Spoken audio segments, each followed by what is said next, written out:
wanting you to understand, of all the things that you've heard us talking about here today, what would improve your life or anybody else's more than all other things put together? If I was happy? Yeah. So, yeah. And so, as you get ahead of yourself so what most people are doing is saying, oh yes, I would like to do that because that will make me happy, and I would like to do that because that would make me happy, and I would like to do that because that would make me happy, and that would make me happy because it's lots of fun people, and that would make me happy because it's got lots of money coming with it, and that would make me happy because I'd get to live in a beautiful part of the world. And we say conditional, conditional, conditional. What we want you to do is think about, and this is what we want you to hear, is what we've been after all day, is that as you can find right here, right now, current, something that feels happy when you think about it, no matter where you're getting it from, and you stay there until the conditions or the situations or the people or the ideas that match happy begin to occur to you. You see what we're getting at? It's flipping the whole thing. It's doing it. It's counterintuitive to what you've been practicing. Because what you've been practicing says, I'll find the condition that I believe will make me happy, and then I'll find a route to that condition that makes me happy. And we say, but you got to understand that you're the point of attraction to which all things are flowing.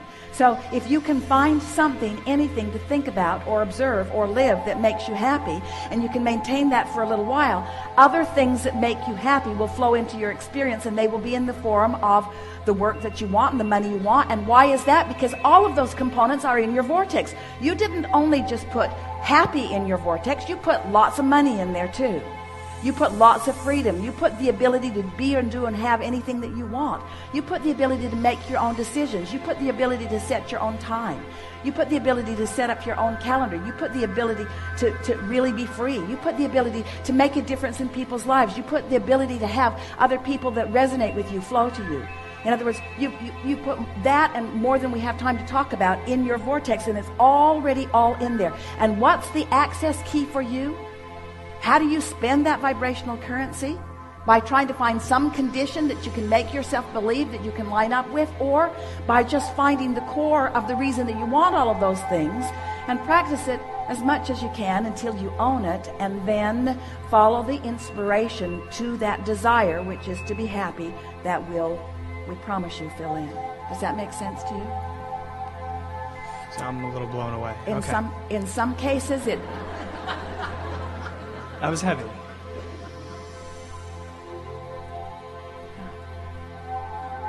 Yeah. And you think you're blown away now.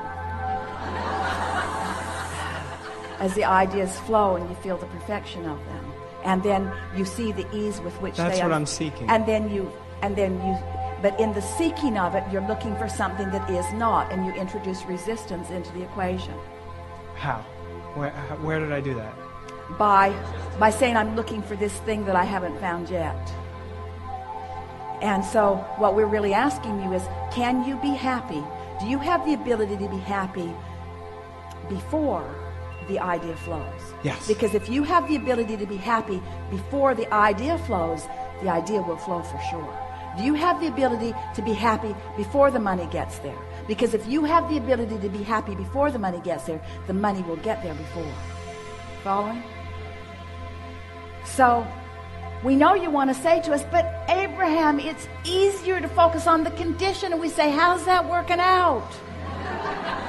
It's not easier to focus on the condition. Conditions are loaded.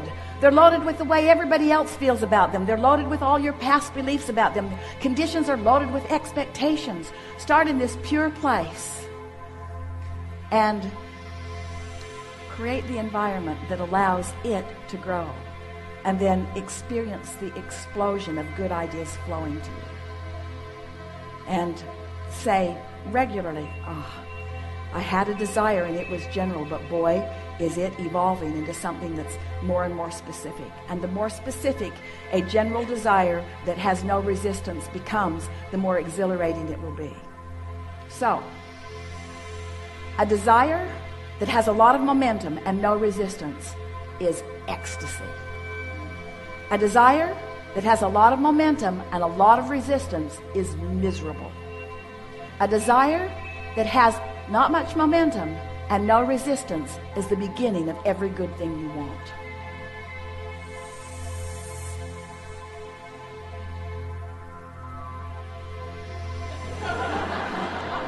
And a conditionally programmed world. So they say, what are you looking for in life? Happy? Oh yeah. What else? That's it. Happy. Fun. Oh yeah, happy and fun, because fun makes me happy. And happy is fun. Yeah, fun and happy. Fun and happy. And fun and happy. Fun and happy. Fun and happy and clarity. Fun and happy and clarity. Because clarity makes me happy, and clarity is fun. Fun and happy and clarity. And power. Because fun is happy, and happy is fun, and clarity is power, and fun and happy and clarity and rich. And rich. And rich. And healthy. In other words, once you're there in a stable way, you can add anything and everything else to the list, and it will show itself to you in full measure. But you got to start from the basics, and you got to give up the conditional approach to life that you have been practicing, because the conditional approach is introducing resistance into your experience that is unnecessary. I'm going to have to download this. Our ploy is working. I have one more thing that is completely separate, but how can I tap into Abraham and this message that comes through you? Get happy. Get happy. Yeah. I want it. Well, you're clearly on the trail of it. Your desire is clear, and your allowing was strong enough to get you in the chair. And so in this moment, in this current moment, the resistance is non-existent. And so it's seeking this state of being, it's seeking this feeling. Really what it amounts to is not making such a big deal out of things, and not trying so hard to justify, and sort of taking everyone else out of the equation, and just developing a relationship between you and your source, and letting that be the primary thing that you're reaching for. And to understand that the source within you is happy, and that when you feel happy, that alignment is happening. And when you're yearning for something, that's different. Yearning is different than happy.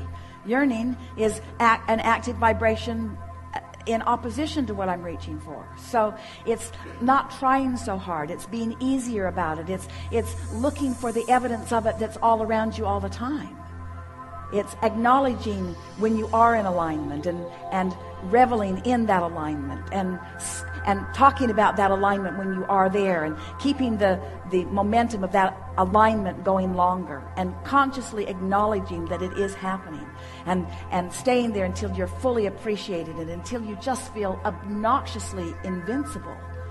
In other words, when you tune into this and practice it and allow it and own it, and can get there easily, and start there every morning, and get further and further into your day with it, then all of the easier it gets, the easier it gets. Because at first it's a little awkward, but you get better and better at it. And the better you get at it, the more evidence that flows. And the more evidence that flows, the easier it is to be good at it.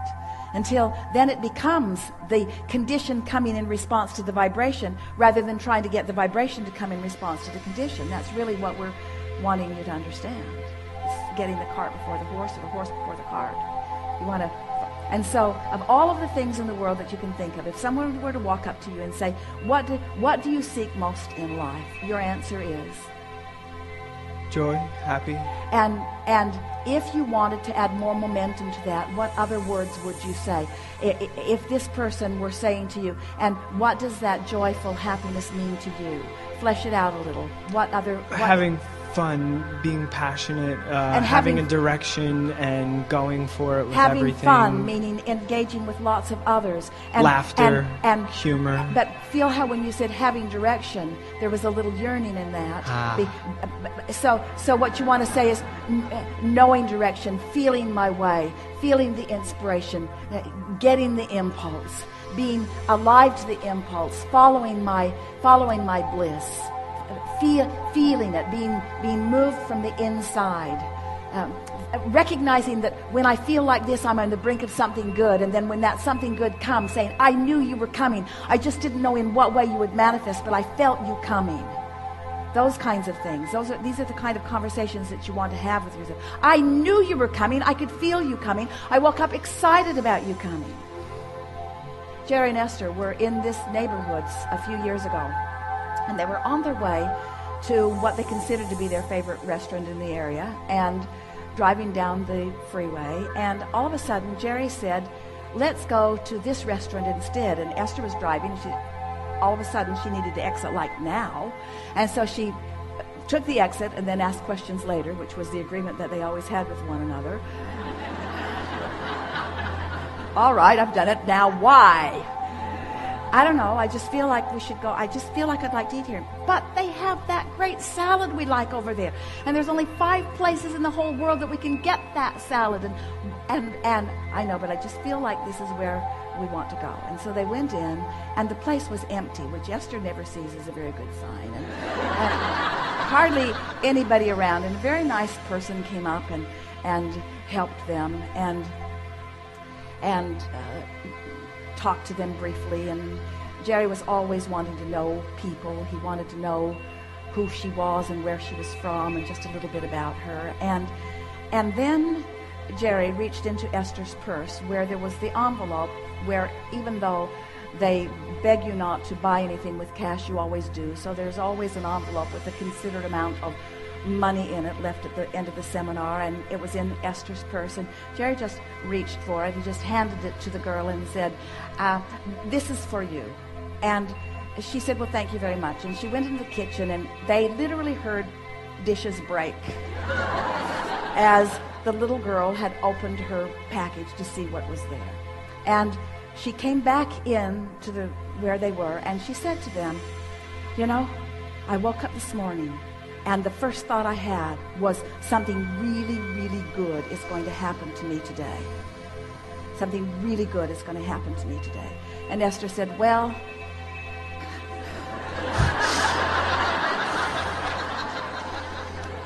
apparently Jerry was part of that process, because I wanted to go over there, and he wanted to come over here.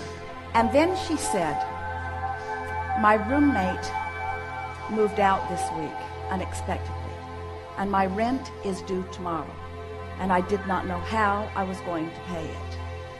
And Jerry said, if you had told us that story first, we wouldn't have given this to you. Because the more she tried to justify the gift that she had received, the more her energy became contradicted from the purity that it was when she had awakened that morning and said, something really good is going to come to me today, you see. And so you are in co-creative harmony with people all over the planet.